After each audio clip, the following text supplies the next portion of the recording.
Le célèbre savant Pierre Berthelot disait, il y a 100 ans, « Nous sommes seulement en train d'apprendre les premières lettres de l'alphabet de la destruction. » Il ajouta qu'il avait peur qu'un jour la race humaine puisse s'anéantir elle-même avec des armes terribles. Un contemporain, rapportant ces paroles, disait « Je pense que d'ici là, Dieu sera venu pour mettre de l'ordre. » Un siècle plus tard, à l'ère nucléaire, beaucoup de gens se demandent, en face des problèmes et des tensions du monde, n'est-ce pas la fin du monde? L'Église a le devoir, dans une telle atmosphère de désespoir, de faire entendre le message de l'espérance. Nous avons dans le chapitre 27 du livre des Actes une saisissante image de la manière dont un chrétien qui espère peut sortir d'une situation désespérée. L'apôtre Paul part pour Rome où il doit être jugé comme chrétien. Près de l'île de Crète, le bateau est pris dans une épouvantable tempête. Nous avions perdu finalement toute espérance d'être sauvés, est-il dit. C'est à ce moment-là que Paul, debout au milieu des hommes, leur dit « Je vous exhorte à prendre courage, car aucun de vous ne perdra la vie. Seul le navire sera perdu. Un ange de Dieu à qui j'appartiens, et rend un culte, s'est approché de moi cette nuit et m'a dit « Sois sans crainte, Paul. C'est pourquoi, prenez courage, car j'ai cette foi en Dieu qu'il en sera comme il m'a été dit. » Dans un monde dont la plupart des habitants vivent sans Dieu et sans espérance, le chrétien doit donner le témoignage de courage et d'espoir donné par Paul dans la tempête. Un psychiatre a dit que l'espoir était l'élément essentiel d'une bonne santé. Un biologiste a dit que l'espoir, comme la foi et l'assurance d'avoir un but pour sa vie, fait partie des remèdes pour guérir un homme. Le proverbe biblique disait déjà « Un espoir différé rend le cœur malade ». Dans quel domaine de votre vie avez-vous besoin d'espoir? Êtes-vous jeune et désirez-vous savoir s'il y a un avenir? Êtes-vous en train d'essayer de renouer des liens brisés avec vos enfants ou avec votre femme? Êtes-vous chômeur, sans ressources? Êtes-vous malade, déprimé? Écoutez le message de Paul, ayez foi en Dieu. Nous employons souvent le mot « espérer » dans un sens très affaibli. J'espère qu'il ne pleuvra pas. Notre espoir est très faible ou même désespéré. Nous espérons en quelque chose dont nous ne sommes pas très sûrs.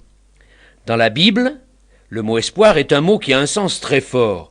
L'espérance ne trompe pas, dit Paul. Que le Dieu de l'espérance vous remplisse de toute joie et de toute paix pour la foi, pour que vous abondiez en espérance par la puissance du Saint-Esprit.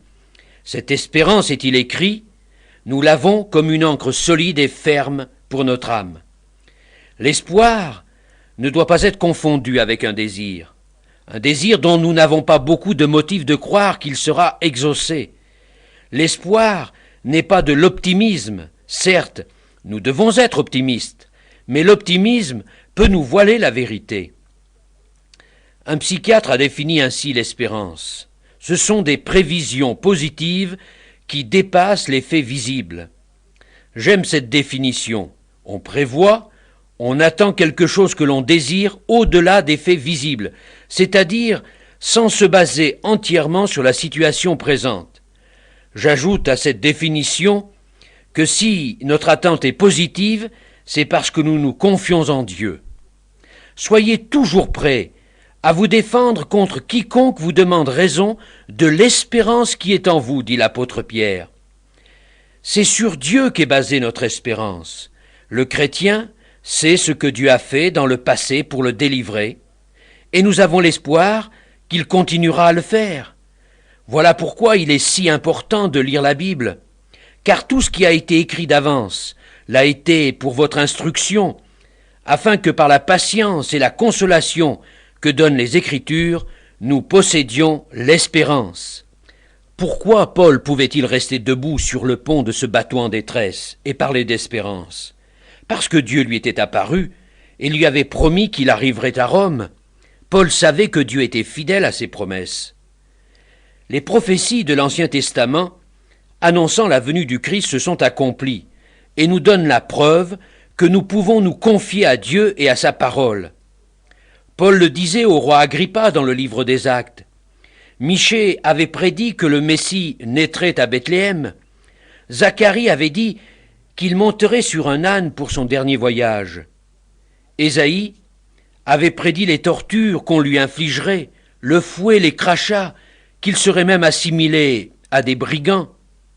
Le psalmiste avait prédit que l'on tirerait au sort ses vêtements, que ses mains et ses pieds seraient percés, qu'aucun de ses os ne serait brisé.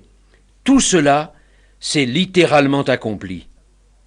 Paul savait aussi que les promesses relatives à la résurrection de Jésus avaient été accomplies. Il avait lui-même rencontré le Christ ressuscité sur le chemin de Damas. À plusieurs reprises, les auteurs du Nouveau Testament disent que leur espérance repose sur la résurrection de Jésus. Je voudrais vous demander, en quoi mettez-vous votre espoir aujourd'hui? En votre beauté, en votre force? Elles passeront. En votre argent? L'inflation peut le dévorer. En d'autres personnes? Ils peuvent vous décevoir. Dans les circonstances? Elles sont variables. Le Dieu qui vous a promis, dans l'Ancien Testament, un avenir fait d'espérance, promet, à la fin du Nouveau Testament, « Voici, je fais toutes choses nouvelles ». Vous me demanderez sans doute, à quoi puis-je m'attendre si j'espère en Dieu? Voici ma réponse. Vous pouvez vous attendre à 3 choses. Premièrement, si vous espérez en Dieu, il promet de faire de vous de nouvelles créatures. Ce qu'il a fait pour les rudes pêcheurs du lac de Galilée, il peut le faire pour vous. Tu es Simon, tu seras appelé Pierre, c'est-à-dire un rocher. En second lieu, Dieu a promis qu'il créerait une nouvelle terre. Loué soit Dieu, c'est toujours lui qui dirige toutes choses. L'histoire ne se terminera pas par une explosion atomique, mais par le retour de Jésus-Christ. Ce retour est appelé notre bienheureuse espérance. Il nous aiguillonne pour rester fidèles jour après jour, dans notre témoignage et dans notre service. Enfin, Dieu promet un nouveau ciel. Jésus a dit qu'il allait nous préparer une place pour que nous soyons avec lui. Nous ne savons pas grand-chose sur le ciel, mais nous savons que lorsque nous le verrons, nous serons semblables à lui. Quiconque a cette espérance en lui se purifie comme lui, le Seigneur, est pur. Avez-vous cet espoir? Être sans Dieu, c'est être sans espérance dans ce monde. Vous pouvez, à la façon des stoïciens, vous raidir dans votre désespoir.